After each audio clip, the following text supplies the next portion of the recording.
आज मैं आपसे कहना चाहूँगा, ऐ मेरी कौम के शहजादों, आज मार्केट में ट्रेंड चला हुआ है। वो ट्रेंड ये है कि साहब बीवी की बात को माँ की बात पे तरजीह देना।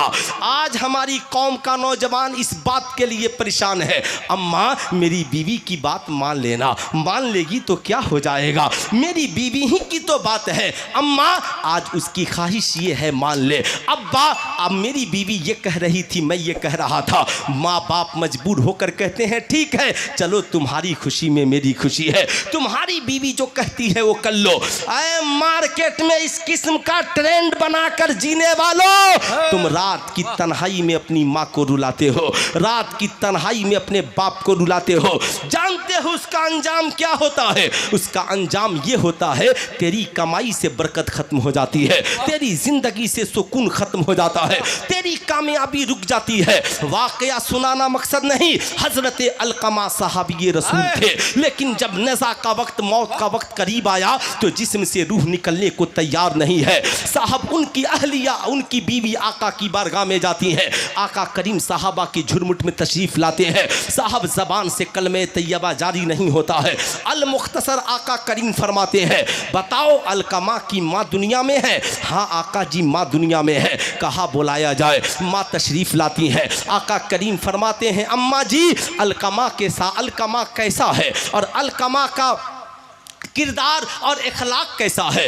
अम्मा जी कह बोल पड़ी आका जी अलकमा बहुत नेक है, नमाज़ें भी पढ़ता है, कुरान भी पढ़ता है, रोज़ा भी रखता है, हज भी करता है, ज़कात भी देता है, नेकियां भी करता है, गरीबों की मदद भी करता है। कहा आपके साथ सलूक कैसा है? कहा आका जी मैं अलकमा से नाराज़ हूँ। आका सुने फरमाया माँ क्यों नाराज़ हो? कहा माँ के आँखों में आंसू आ गए। आका जी अलकमा के अंदर एक कमी है, वो मेरी बात पे बीवी की बात को तरजीह देता है, मेरी बात पे बीवी की बात को ऊंची रखता है, मेरी बात पे बीवी की बात को फौकियत देता है।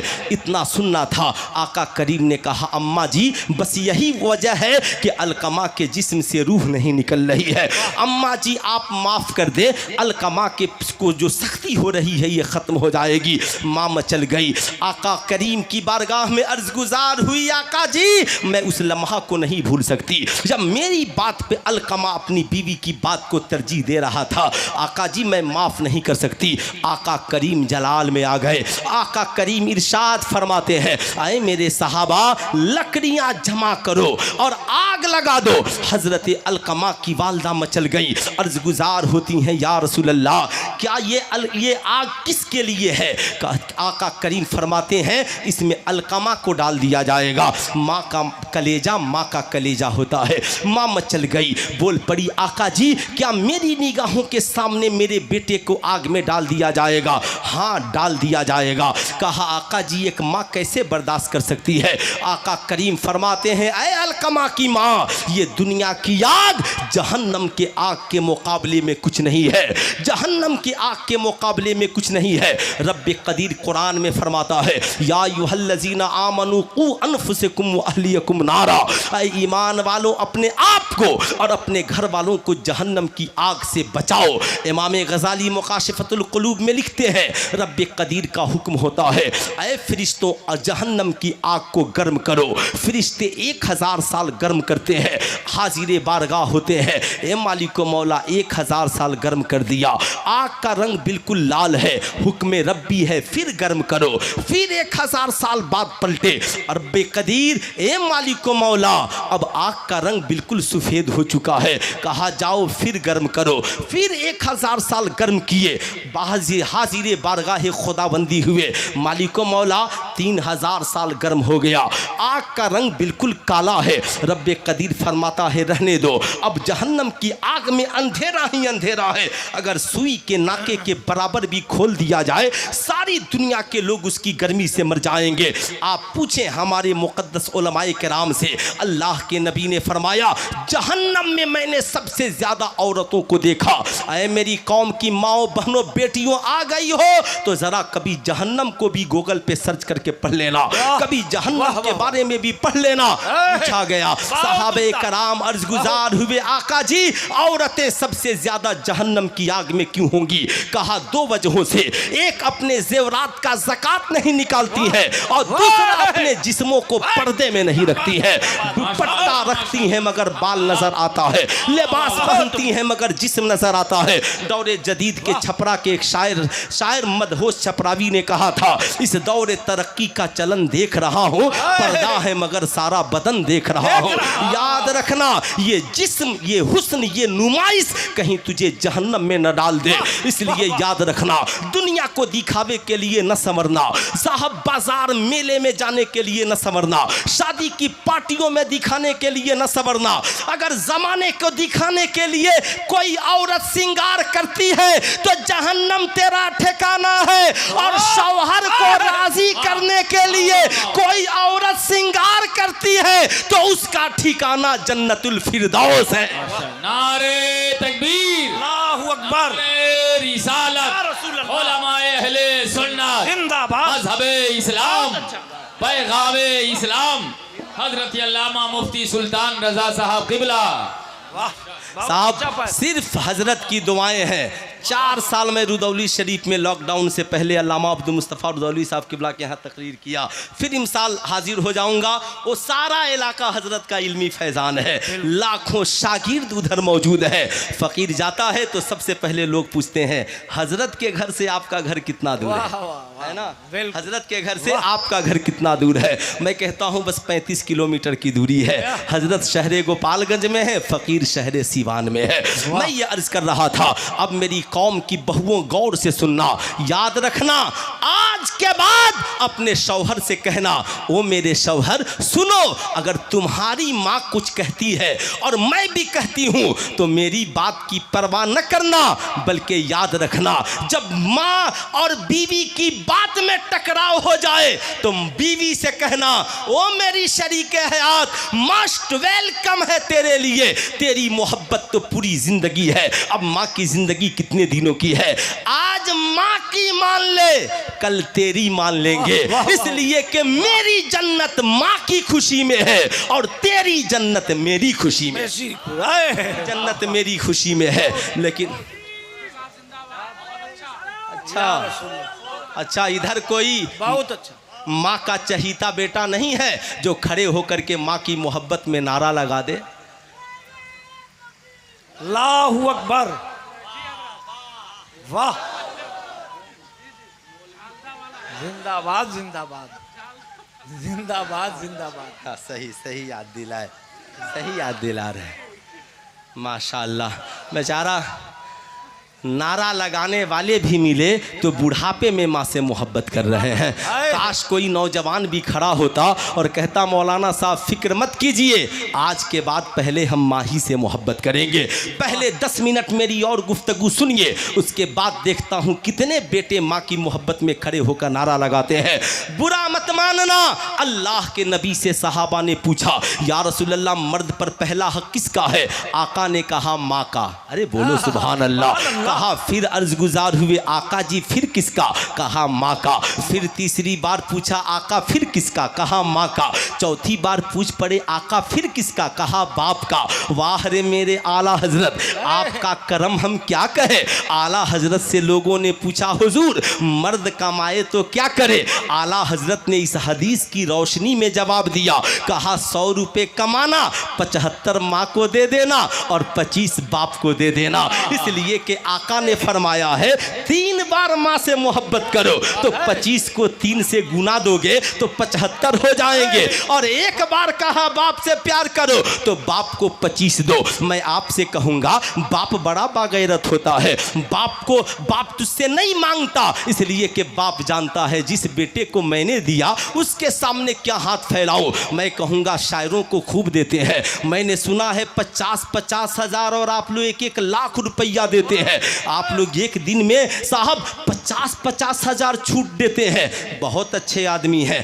अल्लाह आपकी अमीरी को सलामत रखे, मगर देने वालों मुझे भी देते हो, शायरों को भी देते हो, पीरों को देते हो, डॉक्टरों को देते हो, दोस्तों को देते हो, नेताओं को देते हो, सबको देते हो। दो मगर सबसे पहले कमाओ ना तो माँ के आंचल में डाल दो। तेरा बाप तुझसे नहीं मांगता, चुपके से बाप के पॉकेट में डाल दो ताकि तेरा बाप चाय की होटल में शर्मिंदा ना हो, तेरा बाप कभी एल दवा की दुकान पे शर्मिंदा ना हो, तेरी माँ कभी बहुओं के सामने हाथ फैलाने के लिए मजबूर ना हो। लेकिन आज हम जिस समाज में जीवित और जिंदा है, क्या ये हकीकत नहीं है? माँ अस्पताल में भर्ती है, बाप आईसीयू में भर्ती है, डॉक्टर ने कहा है 10 लाख रुपए ऑपरेशन में लगेंगे। बड़ा अमीर कबीर और बेटा है, अमीर औलादें हैं, मगर पांचों औलादें बैठकर मीटिंग कर रही हैं। हाँ, पांचों भाई 2-2 लाख रुपए लेकर के आ जाना, 1 रुपए भी कम नहीं लगेगा। माँ के इलाज की बात है। अब साहब जो अमीर हैं वो तो खुश है, ला दिए, मगर एक बेटा किसान है, एक बेटा मजदूर है, बाप की मोहब्बत है, बड़ा परेशान है। कहता है काम करो, मेरे हिस्से की जमीन बेच दो, मेरे बाप के इलाज कराओ। बड़ा अफसोस होता है। मैं पूछना चाहता हूं, क्या यही बाप की मोहब्बत है कि बाप आईसीयू में भर्ती रहे और अमीर बेटा सारे भाइयों से 2-2 लाख की भीख मांगता रहे?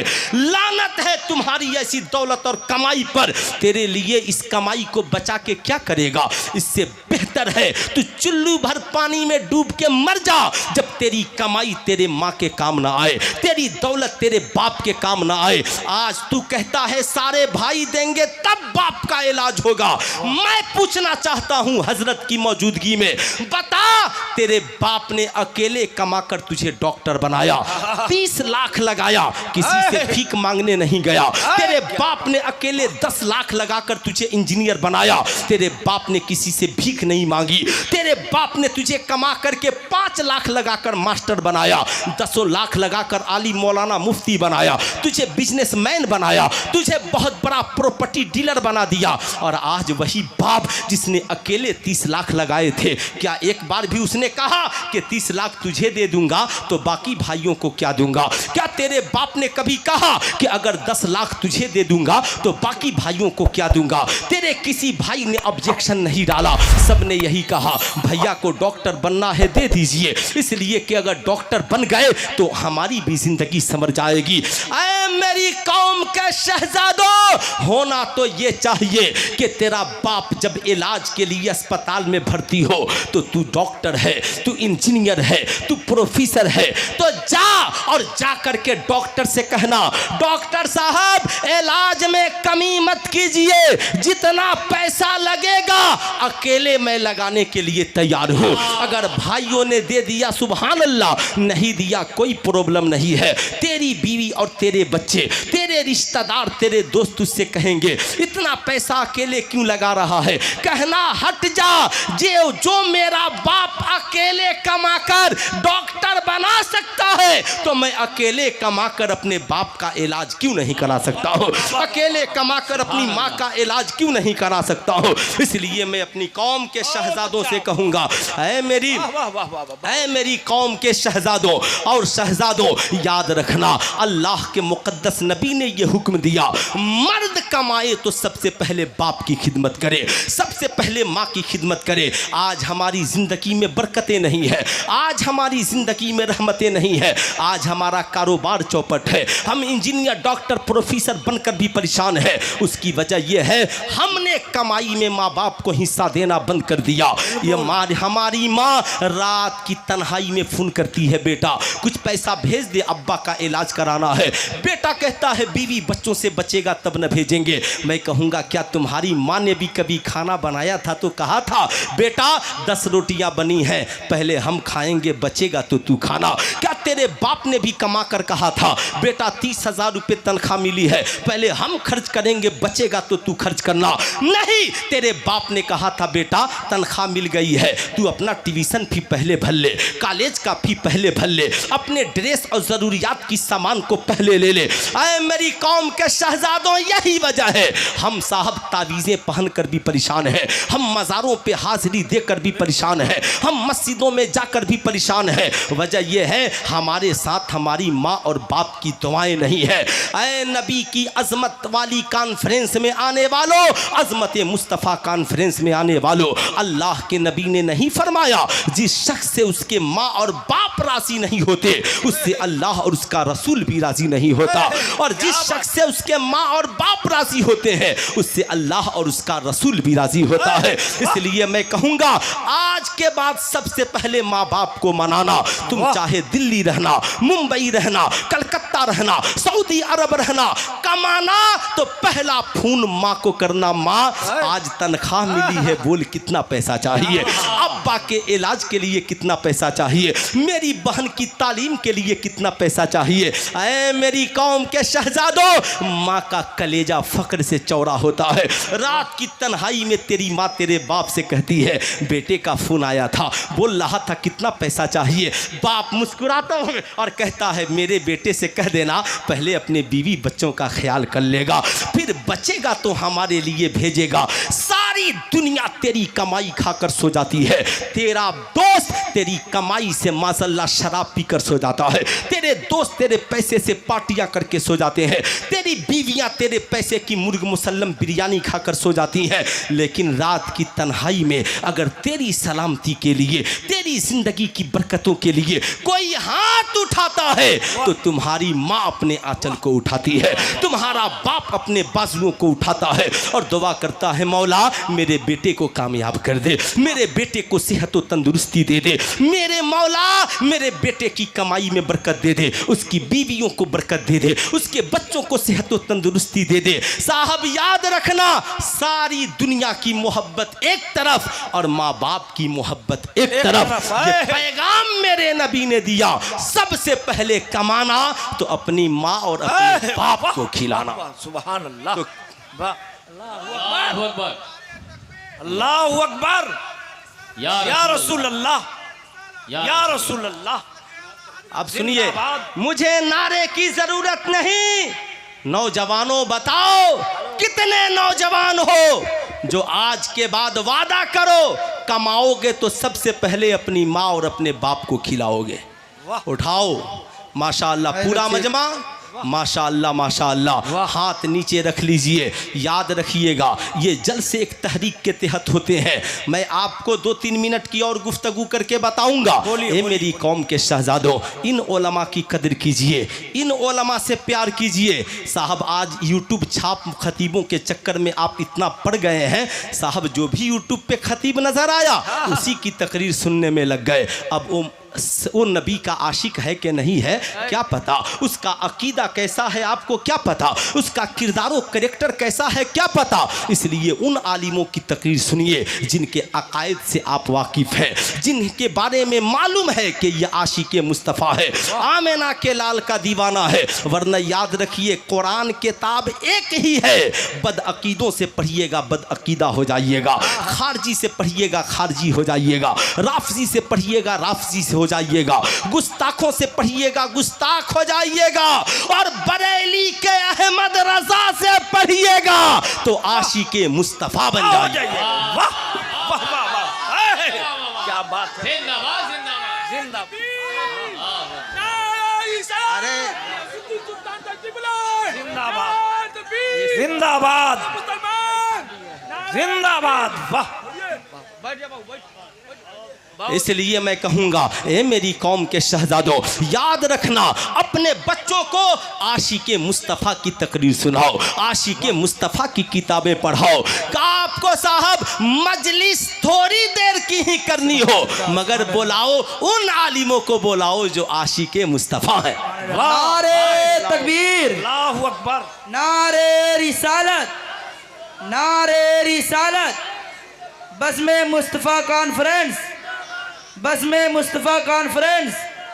नारे तकबीर, नारे रिसालत। अब मैं आपसे कहना चाहूँगा और बोलूँ, इजाज़त है? अरे बोलिए पूरा मजमा इजाज़त है?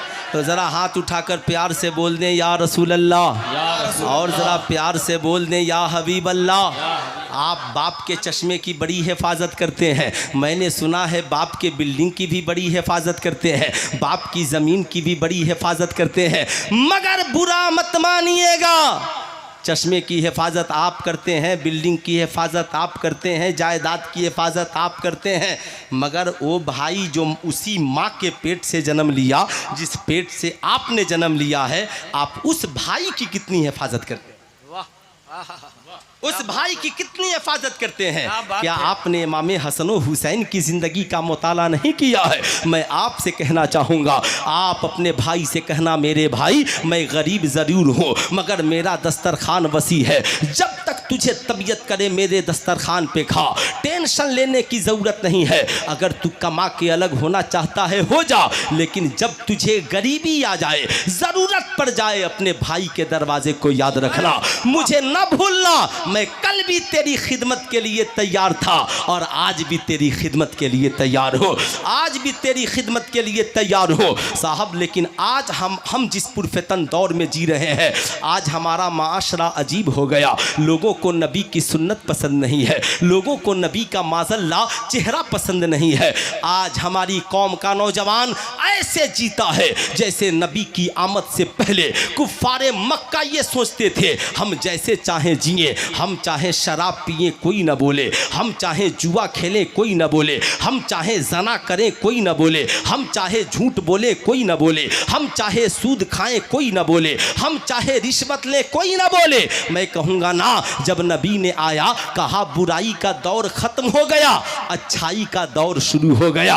आज मेरी कौम के नौजवानों का हाल भी बुरा है। कोई कान में बाली पहन रहा है, कोई हाथ में कड़ा पहन रहा है, कोई बाल बढ़ा करके रबड़ लगा रहा है। कैसी तूने सूरत बना ली है, चेहरे पे फ्रेंच कट दाढ़ी सजा ली है। मैं तुमसे कहना चाहूँगा, तुम्हें मालूम है हाथ में कड़ा पहनना ये सिखों का तरीका है। याद रखना, फ्रेंच कट दाढ़ी रखना ये यहूदियों का तरीका है। कमर तक बाल बढ़ाना ये नचनिया और बजनिया का तरीका है। इसलिए याद रखना, अल्लाह के नबी ने फरमाया, मन तशब्बह बिकौमिन फहुवा मिनहुम, जो जिस कौम से मुशाबिहत रखेगा उसका अंजाम उसी के साथ होगा। इसलिए मेरी कौम की माओ और बहनों, बहू और बेटियों, याद रखना, तू अपनी बेटी को जींस पहनाती है इसलिए कि तेरी बेटी कॉलेज के लड़कों से मुकाबला करेगी।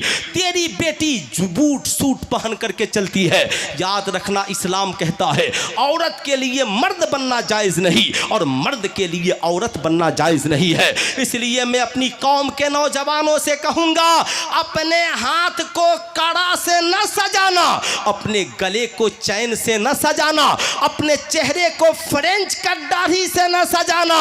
अपने चेहरे को सजाना है तो नबी की सुन्नत से सजाना, अपनी ज़िंदगी को सजाना है तो किरदार मुस्तफ़ा से सजाना, ताकि जब तू मर जाए, कब्र में जाए, तेरा चेहरा देखकर फरिश्ते कहें, सवाल क्या पूछते हो, चेहरा बता रहा है आशिक़े मुस्तफ़ा।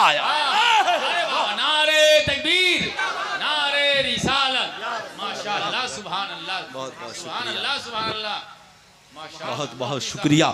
मैं ये अर्ज़ कर रहा था, मेरी कौम के नौजवानों, जिस नौजवानों के हाथ में कड़ा हो या लाल धागा हो या किसी किस्म का बेल्ट हाथ में रखे हो, उनसे मेरी गुजारिश हो, इसे उतार दीजिए। ये सिखों का तरीका है, हमारे नबी का तरीका नहीं। वाह वाह, हमारे नबी का तरीका नहीं है। और मेरी कौम की बेटियों, तुम सुनो, तुम्हारे लिए सुनना बहुत ज़रूरी है।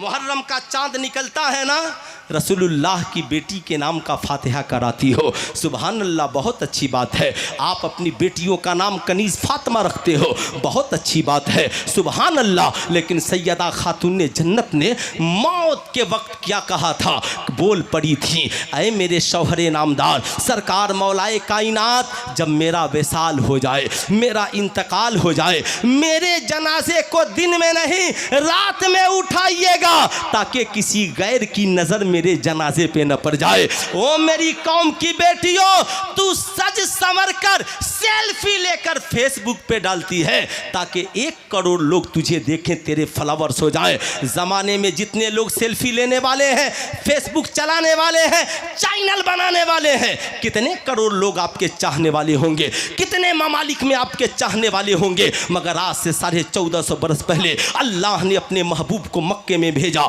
कोई फेसबुक नहीं है, कोई व्हाट्सअप आईडी नहीं है, कोई मीडिया का ज़माना नहीं है, कोई व्हाट्सअप ग्रुप नहीं है, मगर ये नबी की शान ये है, अरब में नबी का बोलबाला है, अजम में नबी का बोलबाला है। मर्द भी नबी को चाहते हैं, औरतें भी नबी को चाहती हैं। जंगल में चले जाएं तो जानवर भी नबी से प्यार करते हैं, पहाड़ से गुजर जाएं तो पत्थर भी नबी से प्यार करते हैं, वादियों से गुजर जाएं तो जिन्नात भी नबी से प्यार करते हैं।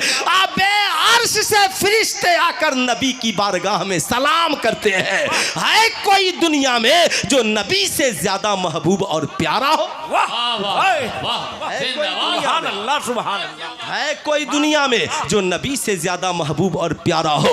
बताओ, भारत की सबसे पढ़ी लिखी महिला, जो भारत की पहली महिला प्रधानमंत्री बनी, जिन्हें जमाना इंदिरा गांधी कहता है। इंदिरा गांधी लंदन की यूनिवर्सिटी में पढ़ती थी। चाचा नेहरू को खत लिखा, चाचा जी यहाँ पर जो है कि प्रोग्राम है और औरतों के सिलसिले में यहाँ पर साहब मीटिंग है और इस बात पे सेमिनार है कि दुनिया की सबसे कामयाब औरत कौन है। आप पढ़े लिखे महान इंसान हैं, आप बताइए कि दुनिया की सबसे कामयाब औरत कौन है जिस पे मैं कलम उठाऊं। तो पंडित जवाहरलाल नेहरू ने बड़ी चिंतन मंथन के बाद जवाब लिखा, बेटी इंदिरा, मैंने बड़ी बड़ी रानियों की ज़िंदगी का अध्ययन एवं मुताला किया, मगर दुनिया की सबसे कामयाब औरत का नाम हज़रत फ़ातिमतुज़ ज़हरा, जो मुसलमानों के पैगंबर मोहम्मदुर रसूलुल्लाह की बेटी हैं, मोहम्मदुर रसूलुल्लाह की बेटी हैं। याद रखिएगा, आज कुछ इख्तलाफी बातें होती हैं, मगर उसे जानना ज़रूरी है। साहब, एक बुज़ुर्ग से किसी ने पूछा, हुजूर, अम्मी आयशा का रुतबा बड़ा है या हज़रत सैयदा फ़ातिमा का रुतबा बड़ा है? आशिक ने बड़ा प्यारा जवाब दिया, कहा अगर बेटी की हैसियत से देखा जाए तो हज़रत फ़ातिमा रसूलुल्लाह की बेटी है और हज़रत आयशा अबू बकर सिद्दीक की बेटी है, और अगर बीवी की हैसियत से देखा जाए तो हज़रत फ़ातिमा सरकार मौलाए कायनात की बीवी है और हज़रत आयशा मोहम्मदुर रसूलुल्लाह की बीवी है। मेरे इमाम ने तो झगड़ा ही ख़त्म कर दिया, तैबाना सही अफजल, मक्का ही बड़ा जाहिद, हम इश्क के बंदे हैं क्यों बात बढ़ाई, बंदे हैं क्यों बात बढ़ाई है। तो इंदिरा गांधी ने जवाब लिखा, बाबूजी, हज़रत फ़ातिमा की उम्र तो बड़ी कम है, मगर सबसे कामयाब औरत कैसे?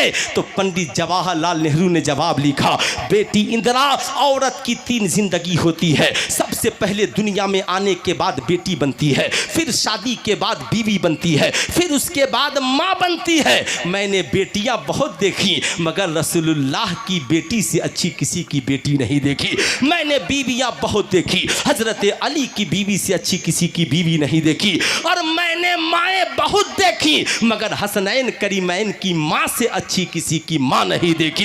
ये मैं नहीं साहब, ये पंडित जवाहरलाल नेहरू बोल रहे हैं, वरना कल होकर कोई फतवा ना लगा दे कि सुल्तान रजा बोल रहा है। इसलिए आप याद रखें। अब मैं अपनी कौम की बेटियों से कहना चाहूँगा, आज तुझे दुपट्टा पसंद नहीं है, आज तुझे नकाब पसंद नहीं है, आज तुझे रसूलुल्लाह की तालीमात पसंद नहीं है, जिससे चाहा नज़र मिला लिया, जिससे चाहा दोस्ती कर ली, जिससे चाहा व्हाट्सएप पे साहब दोस्त बना लिया, जिससे चाहा फेसबुक पे दोस्ती कर ली, जिससे चाहा उसे घर बुला लिया, जिसके साथ चाहा बाइक पे बैठ करके विशाल मेगा मार्ट चली गई। ना ना ना, इस्लाम ने एक प्रोटोकॉल दिया है, इस्लाम ने एक तरीक़े कार बताया है। तुझे मालूम है तेरी ज़िंदगी क्या थी? अगर आप सभी की इजाज़त हो तो 5 मिनट में सुना दूँ।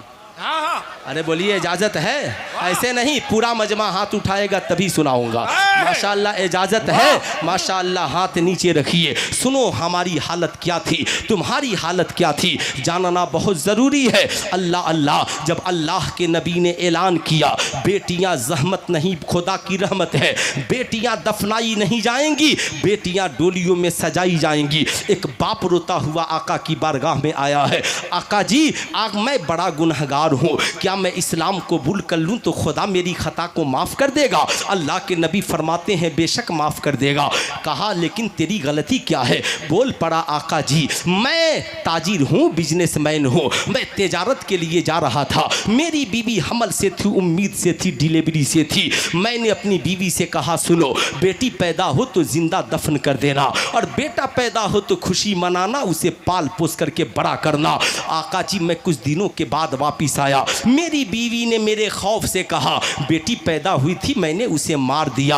अल्लाह अल्लाह आका जी, मैं तो ठहर गया, मगर पड़ोस में एक बच्ची रहती थी। आका जी, वो बच्ची बड़ी प्यारी थी, मेरे करीब आती, मैं गोद में बैठा था, उससे प्यार करता। मेरी बीवी मेरी मोहब्बत को देखकर मेरी मोहब्बत के झांसे में आ गई। उसने ये सोचा, जो इंसान इतना इस बच्ची से प्यार करता है, अब वो इस बच्ची को जिंदा नहीं दफनाएगा। मेरी बीवी ने मेरी मोहब्बत को देखकर कहा, अरे मेरे शौहरे नामदार, ये बच्ची आपको कैसी लगी? मैंने कहा, बहुत अच्छी है, बहुत नेक है, देखता हूँ दिल को सुकून मिलता है, आत्मा को शांति मिलती है, इससे के साथ मैं खेलता भी हूँ। मेरी बीवी समझ गई, जो इतना प्यार करता है वो अब अपनी बेटी को दफन नहीं करेगा। मेरी बीवी बोल पड़ी, ए मेरे शौहरे नामदार, जिससे तुम इतनी मोहब्बत करते हो, ये बेटी किसी और की नहीं, बल्कि ये बेटी तुम्हारी है, ये बेटी मेरी है, मैंने तुम्हारे खौफ से पड़ोस में दे दिया था। कहकर फूट फूट कर रोने लगा। आका करीम ने कहा, फिर क्या हुआ? कहा, आका जी, मैं बड़ा जालिम बाप था, कुफ्र मेरे सर पर सवार था, मैंने बेटी की कलाई पकड़ी, कांधे पे फावड़ा लिया और जंगल के तरफ चल पड़ा। आका जी जब चला, मेरी बच्ची बार बार पूछती थी, मेरे बाप कहाँ लेकर जा रहे हो? मैं कहता, मेले में लेकर जा रहा हूँ। जब जंगल में पहुँच गया, बेटी को बैठा दिया और फावड़े से गड्ढा खोदने लगा। जब मिट्टी के जर्रात मेरे जिस्म पर पड़ते, तो मेरी बेटी अपनी नन्ही नन्ही हाथों से उसे साफ करती। जब आका करीम इतना सुने, रोने लगे। साहब, आज हम किसी का दुख सुनकर नहीं रो पाते, इसलिए कि साहब हमारे सीने में अब दिल नहीं पत्थर है। जब दूसरों के गम का एहसास ना हो, समझना हम भी मर गए, हमारा ज़मीर भी मर गया है। लेकिन जब दूसरों के गम का एहसास होना, समझना हम भी जिंदा है, ज़मीर भी जिंदा है। आज हम फलस्तीन जा नहीं सकते, मगर उनके लिए दुआएं तो कर सकते हैं। आज हम उन मजलूमों की मदद के लिए पहुंच तो नहीं सकते, मगर उनके लिए दुआएं तो कर सकते हैं। अगर उनकी जगह हम होते तो क्या होता? उनकी जगह हमारी बेटियां होती तो क्या होती? रसूलुल्लाह की आंखों में आंसू इसलिए आए, क्या कोई बाप ऐसा कर सकता है कि अपने हाथों अपनी बेटी को दफन करने के लिए गड्ढा खोद दे? अल्लाह अल्लाह, वो शख्स कहता है, हाँ आका जी, मैं ही वो जालिम बाप हूँ। कहा, फिर क्या हुआ? कहा, मैंने बेटी को डाल दिया और मिट्टी डालने लगा। मेरी बेटी बोलने लगी, मेरे बाप, क्या जमीन पर बेटियों के जीने का हक नहीं है? क्या दुनिया में सिर्फ बेटे जीने के लिए आए हैं? अरे मेरे बाप, बता मेरी क्या गलती है? क्या मैं जमीन पर जिंदा नहीं रह सकती? आका जी, मैं तो दफन करके चला आया, मगर आज भी ये आवाज मेरे कानों से टकराती है। कौनैन के ताजेदार खड़े हुए, इरशाद फरमाया, बेशक अल्लाह इस्लाम कबूल करने के बाद हालत कुफ्र की खताओं को माफ कर देगा, मगर आज के बाद जीना खुदा की मर्जी से, मरना खुदा की मर्जी से, ये जिंदगी अपनी मर्जी से न जीना। याद रखना, ये बेटियां जहमत नहीं, ये बेटियां खुदा की रहमत है। बेटा पैदा होता है तो अल्लाह एक रहमत नाजिल फरमाता है, और बेटी पैदा होती है तो खुदा 10 रहमतें नाजिल फरमाता है, 10 रहमतें नाजिल फरमाता है। जब कहीं बाहर जाना तो तोहफा लेकर आना, तो बेटियों को पहले देना और बेटों को बाद में देना। जिसे अल्लाह ने 3 बेटियां दी हैं, साहब वो बेटियों की अच्छी तालीम और तरबियत परवरिश करे, खुदा जन्नत देगा। दूसरी रवायत में 2 बेटियों का भी जिक्र, दूसरी और दीगर जगहों पे 1 बेटियों का भी जिक्र। किसी ने और मौके से पूछा, आका जी जिसके पास बेटी नहीं, कहा दूसरे की बेटी को बेटी बना ले, खुदा उसे भी जन्नत देगा। अल्लाह की मुकद्दस नबी की बारगाह में कुछ ही दिनों के बाद एक बच्ची लाई गई। अर्ज किया गया, आका जी ये वो बच्ची है जिसका बाप दुनिया में नहीं, जिसकी माँ दुनिया में नहीं, क्या कोई इस बच्ची को अपना बेटी बनाने के लिए तैयार है? आका करीम गोद में लिए, यतीम के सर पे दस्ते शफकत फेरा और बोसा दिया। कहा, बताओ मेरे सहाबा, तुम में का कौन है जो इस बच्ची का बाप बनना पसंद करेगा? अल्लाह अल्लाह, हर शख्स अपनी जगह पे खड़ा हो गया और खड़े होकर कहने लगा, आका जी मेरे पास 3 बेटियां हैं, 1 बेटी और दे दीजिए। कोई कहता, आका 2 बेटियां हैं, 1 बेटी और दे दीजिए। कोई कहता आका एक बेटी है एक और दे दीजिए। डॉक्टर इकबाल जब इस मकाम पर पहुंचे तो बोल पड़े, एक अरब ने आदमी का बोलबाला कर दिया, खाक के जर्रों को हम दोषे सुरैया कर दिया। खुद न थे जो राह पे औरों के हादी बन गए, अल्लाह अल्लाह मुर्दों को किसने मसीहा कर दिया, किसने मसीहा कर दिया। नबी ने कहा बेटियां जलाने और दफनाने के लिए नहीं आई, बेटियां डोलियों में सजाने के लिए आई हैं। आज पूरी दुनिया में हर बाप अपनी बेटी से मोहब्बत करता है, हिंदू हो, मुसलमान हो, क्रिश्चियन हो, ईसाई हो। मुसलमान कहते हैं बेटियां रहमत है, हिंदू कहते हैं बेटियां लक्ष्मी है, क्रिश्चियन ईसाई कहते हैं बेटियां गॉड गिफ्ट है। आज हर बाप अपनी हैसियत के मुताबिक बेटी को दुल्हन बनाने की तैयारी करता है। मैं आपको बताना चाहूँगा, नबी की आमद से पहले बेटियां दुल्हन नहीं बनती थी, बेटियां दफना दी जाती थी। मगर ये नबी की तहरीक की बरकत है, आज चाहे हिंदू की बेटी दुल्हन बने, आज चाहे मुसलमान की बेटी दुल्हन बने, आज चाहे क्रिश्चियन ईसाई की बेटी दुल्हन बने, दुनिया में किसी की भी बेटी दुल्हन बनती है तो ये मुस्तफ़ा जाने रहमत की रहमत का सदका है, उनकी तहरीक का सदका है। नबी ने अगर मिशन नहीं चलाया होता तो आज ना तेरी बेटियां दुल्हन बनती ना मेरी बेटियां दुल्हन बनती। वाह वाह वाह वाह, ये आमिना के लाल की तहरीक का हिस्सा है, हिस्सा है। मैं आपसे कहना चाहूँगा, मगर आज जहेज के लालची भेड़ियों ने और जहेज मांगने वालों ने बेटियों का फिर से जीना हराम कर दिया। जिसके पास बेटियां हैं वो टेंशन में है, रात को नींद नहीं आती है, जहेज मांगेगा। बेटी जवान है, रिश्ता करूँगा, जहेज मांगेगा।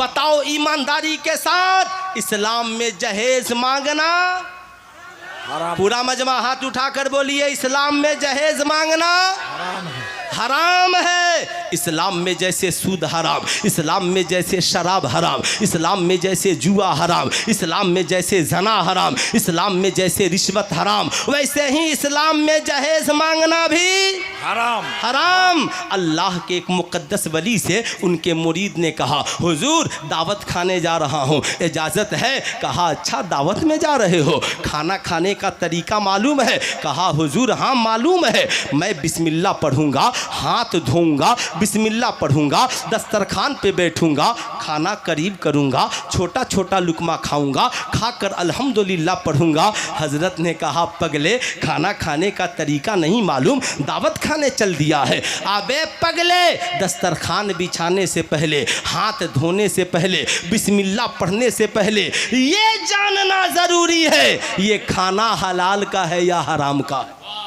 ये जानना जरूरी है ये खाना हलाल का है या हराम का।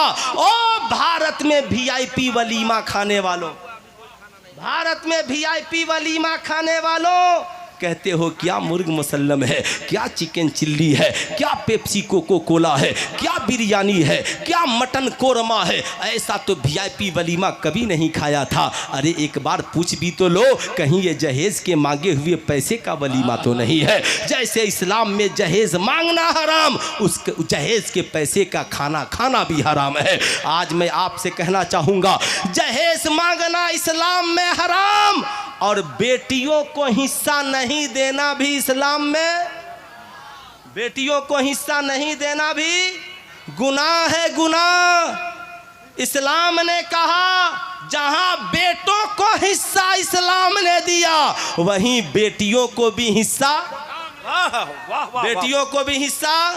पूरा मजमा हाथ उठाकर बोलिए, बेटियों को हिस्सा इस्लाम ने दिया है। हर बाप याद रखे, हर माँ याद रखे, हर बाई याद रखे, जहाँ आपका मकान है 2 हिस्सा बेटे का, 1 हिस्सा बेटियों का। जहाँ आपकी जितनी ज़मीनें हैं 2 हिस्सा बेटों का, 1 हिस्सा बेटियों का। बाप के जितने सर्विस के पैसे हैं 2 हिस्सा बेटों का, 1 हिस्सा बेटियों का। बुरा मत मानिएगा, जहेज मांगना हराम है, बड़ी खुश होते हैं आप, लेकिन आप जो बेटियों का हिस्सा नहीं देते हैं ये गुनाह कौन कर रहा है? भाई बहन की जमीन को बोकर खा रहा है साहब, भाई बहन की प्रॉपर्टी को बोकर के खा रहा है। मैं कहना चाहूंगा, जब आप चाहते हैं जहेज की लानत खत्म हो जाए तो अपनी बेटियों को हिस्सा देना शुरू कर दीजिए, अपनी बहनों को हिस्सा देना शुरू कर दीजिए। शादी के वक्त कोई जहेज का लालची भेड़िया आपसे पूछे, बताओ अपनी बहन और बेटी की शादी में क्या दोगे?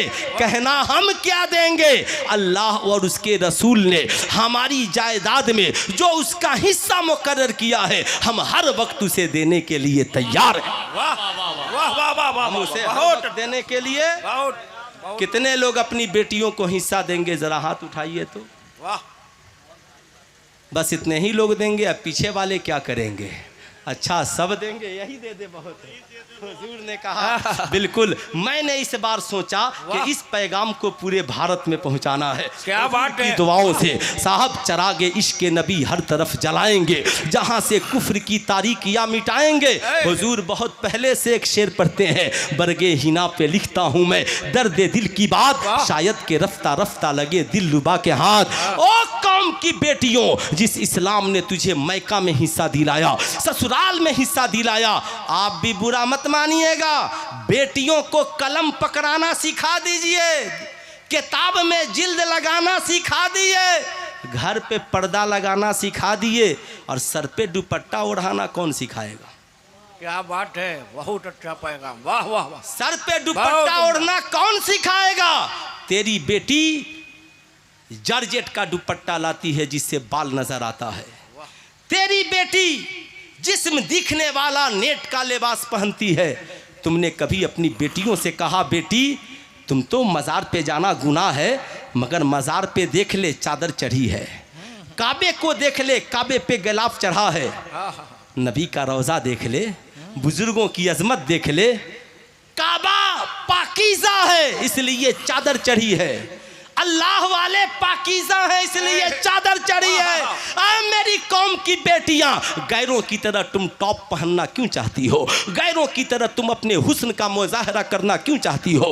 गैरों की तरह तुम बता काल गर्ल्स बनना क्यों चाहती हो? गैरों की तरह तुम मॉडल गर्ल्स बनना क्यों चाहती हो? तुम सैयदा खातूने जन्नत की तरह बाहया बनना क्यों नहीं चाहती हो? याद रखना, जैसे काबा बाअज़मत है उस पे चादर चढ़ी है, याद रख उस पे चादर चढ़ी है, जैसे बुजुर्गों के मज़ारात बाज़मत है उन पे चादरें चढ़ी है, ऐसे ही कौम की बेटियों तुम भी बाअज़मत हो इसलिए तुम्हारे सरों पे भी चादरें चढ़ी हुई है। सुभान अल्लाह, सुभान अल्लाह। चादरें चढ़ी हुई हैं। इसलिए मैं कहना चाहूँगा आजकल मॉडर्न ज़माना है हुजूर, लोग कहते हैं देखने से क्या होता, देखने से क्या होता है? सब लोग कहते हैं ना मौलाना देखने से क्या होता है। मैं कहूँगा देखने से बहुत कुछ होता है साहब। देखने से ख्याल भी गंदा होता है, देखने से ख्याल पाकीज़ा भी होता है। काबा देख लो ख्याल पाकीज़ा हो जाए, गंदों के चेहरे को देख लो ख्याल गंदा हो जाए। याद रखना आँखें यही हैं, नाच का देखना गुनाह है, सिनेमा का देखना गुनाह है, फिल्म का देखना गुनाह है साहब, गैर महरम औरतों का चेहरा देखना गुनाह है। याद रखना जिंदगी में साहब ये आंखें हैं जिससे जुआ देखना हराम है, ये आंखें हैं जिससे बेहयाई और बुराई देखना हराम है, मगर यही आंखें हैं काबा देख लो सवाब है, मदीना देख लो सवाब है, कुरान देख लो सवाब है, आलिमे दीन का चेहरा देख लो सवाब है, घर जाओ माँ बाप का चेहरा देख लो सवाब है, बीवी है प्यार से अपनी बीवी को देख लो सवाब है, प्यार से बेटी को चूम लो सवाब है, प्यार से बच्चों को करीब करो सवाब है। कौन कहता है देखने से नहीं होता? देखने से गुनाह भी होता है, देखने से सवाब भी सवाब भी होता है। अगर हमारी कौम की कोई बेटी फेसबुक पे अपनी तस्वीर अपलोड करती है, अब जितने लोग उसकी तस्वीर को देखेंगे सबका गुनाह उन्हें मिलेगा, और जितने लोग उसे शेयर करेंगे उन्हें भी इसका गुनाह मिलेगा। इसलिए याद रखिएगा, मैं अपनी कौम की शहजादियों से कहूँगा, ऐ मेरी कौम की शहजादियों, जिस नबी ने तुझे जिंदा दफन होने से बचाया, जिस नबी ने तुझे अजमत की चादर ओढ़ाई, उस नबी की बात मान ले। नबी ने अपनी बेटी से कहा अल फातिमा तो बिज़अतु मिन्नी, फातिमा मेरे जिगर का टुकड़ा है। ऐ मेरी कौम की बेटियों, अल्लाह के नबी ने फरमाया अपनी इज्जत की हिफाजत करना, अपनी शर्मगाहों की हिफाजत करना। ऐ मेरी कौम की शहजादियों, याद रखना, तो अगर तू कॉलेज में पढ़ती है, स्कूल में पढ़ती है, डिवीज़न सेंटर में पढ़ती है, कोई आवारा लड़का, तुम चाहे हिंदू हो या मुसलमान हो, तेरी कलाई पकड़ना चाहता है तो उसे कहना छोड़ मेरी कलाई, जिस बाप ने कलम कापी दिया है जरा उससे पूछ तो लेने दे, तेरी कलाई पकड़ने की इजाजत दी है कि नहीं दी है।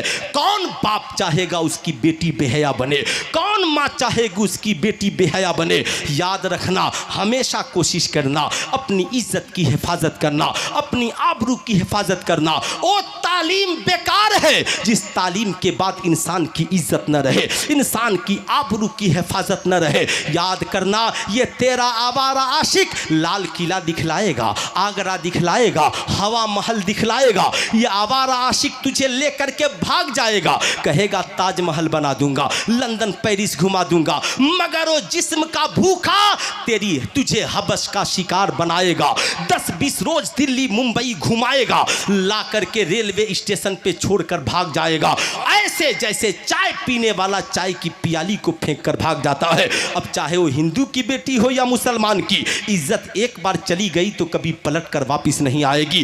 तेरे माँ बाप तुझे नहीं अपनाएंगे इसलिए कि तूने उनकी इज्जत का ख्याल नहीं किया। तेरा आवारा आशिक भाग जाएगा, बता तू कहाँ जाएगी, तेरी इज्जत का सौदा हो गया। कौम की शहजादियों, अमीरों की दौलत पे नजर न डालना। ये ना देखना ये बुलेट लेकर के आया है, ये ना देखना ये स्कॉर्पियो लेकर के आया है, ये ना देखना ये कीमती घड़ी तोहफे में दे रहा है। ये सारे तोहफे तुझे दे रहा है, तेरी इज्जत लूटना चाहता है। तू कहना मेरी जिंदगी में मोहब्बत इसके लिए है जिससे मेरा निकाह होगा, मेरा हुस्न उसके लिए है जिसके साथ मैं शादी के बंधन में बंधने वाली हूँ, मेरी जवानी और मेरा जमाल उसके लिए है जिसके निकाह में मैं जाने वाली हूँ। याद रखना कौम की शहजादियों, दुल्हन बनकर के घर से निकलना, आवारा आशिकों के साथ निकलने की हरगिज कोशिश न करना, वरना याद रखना अगर तू आवारा आशिक के साथ अपने ससुराल चली भी गई तो उसके माँ बाप तुझे इज्जत नहीं देंगे, कहेंगे ये आवारा लड़की है, इसने मेरे बेटे को बदचलन बना दिया, मेरे बेटे को लेकर के भाग गई। 2-4 औलादें तेरी गोद में होंगी, वो बड़ी होंगी, समाज में कोई कह देगा तेरी माँ बदचलन थी, तेरा बाप आवारा था, दोनों ने भागकर शादियां रचाई थी, बता तुम अपने बच्चों को कौन सा मुंह दिखाओगी। याद रखना मेरे नबी की सीरत वो सीरत है, आमिना के लाल का किरदार वो किरदार है, जो नबी के दामन में आ गया उसे इज्जत मिल गई है। इसलिए याद रखना आवारा आशिकों के चक्कर में मत आना, अपनी इज्जत की हिफाजत करना, और घर से जाना तो दुल्हन बन के जाना, ताकि तेरे पाँव में कांटा भी चुभे तो तेरा बाप सीना तान कर लड़ने के लिए तैयार हो जाए, तेरे पाँव में कांटा भी चुभे तेरा भाई तेरे साथ देने को तैयार हो जाए। तुझे समाज में कोई तकलीफ दे, ये ओलमा, ये आवाम, ये तेरे रिश्तेदार तेरे साथ तैयार हो जाए। जब नबी की सुन्नत के मुताबिक निकाह के बाद घर से शौहर के साथ जाओगी तो तू रब नबी की सुन्नत के साथ होगी, जमाना तेरे साथ। वाह वाह वाह, सुभान अल्लाह। बोलिए ऐसा होना चाहिए। वाह, अरे हाथ उठा करके बोलिए ऐसा होना चाहिए। बिल्कुल ऐसा बिल्कुल होना चाहिए ना। हाँ। होना चाहिए तो हमें बेटियों को सीरत बतानी होगी, हमें बेटियों को किरदार देना होगा, हमें बेटियों को इखलाक सिखाना होगा, हमें बेटियों को बाकिरदार बनाना होगा, हमें समाज को अच्छा बनाना होगा। इन ओलमा की कदर कीजिए, इन ओलमा की महफिलों में बैठिए, इन ओलमा से प्यार कीजिए। साहब उस नबी की अजमत का क्या कहना जिस नबी ने इशारे से चांद के 2 टुकड़े कर दिए हों। साहब सारी दुनिया के अक्ल वाले कहते हैं हमारे इल्म की मेराज ये है कि हम सवारी बनाए चांद पे चले जाएं, और चांद कहता है मेरे लिए मेराज ये है नबी जिधर उंगली हिलाएं चांद उधर चला जाए, तारे उधर चले जाएं, सितारे उधर चले जाएं। अभी वर्ल्ड कप चल रहा है, सारी दुनिया देख रही है, स्टार लोग बैट बॉल से खेल रहे हैं, ये मिट्टी से खेलने वाले ज़माने के स्टार हो गए, बड़े महान हो गए। मैं कहना चाहूँगा हम मिट्टी से पैदा हुए, मिट्टी के खिलौनों से खेलते हैं, आमिना के लाल नूर से पैदा हुए, इसलिए वो नूरी खिलौनों से खेलते हैं। कभी चांद से खेलते हैं, कभी तारे से खेलते हैं, कभी सितारे से खेलते हैं। तभी तो बरेली के रजा ने कहा, हम सब के रजा ने कहा, सबसे आला व औला हमारा नबी। वाह, हाथ उठाकर बोले सबसे आला व औला हमारा नबी, सबसे बाला वाला हमारा नबी। सारे अच्छों में अच्छा समझिए जिसे, है उन अच्छों से अच्छा कौन देता है, देने को मुंह चाहिए, देने वाला है सच्चा, हमारा नबी। साहब याद रखिए, ईमान अकीदे की हिफाजत कीजिए, अच्छे आमाल को ज़िंदगी में जगह दीजिए, आमिना के लाल के किरदार से अपनी ज़िंदगी को सजाइए, बुज़ुर्गों की सोहबत में रहिए, बेटियों को साहब सीरत फ़ातिमतुज़ ज़हरा पढ़ाइए और बेटों को सीरत मुस्तफ़ा पढ़ाइए, अपनी दुनिया व आखिरत को कामयाब बनाइए। ज़िंदगी बाकी, मुलाकात बाकी। पूरा मजमा मिलकर पढ़ लीजिए अस्तगफिरुल्लाह रब्बी मिन कुल्ली ज़ंबी व अतूबु इलैहि। पढ़ लीजिए ला इलाहा इल्लल्लाह इल्लल्लाह मुहम्मदुर रसूलुल्लाह सल्लल्लाहु अलैहि वसल्लम। अस्सलामु अलैकुम।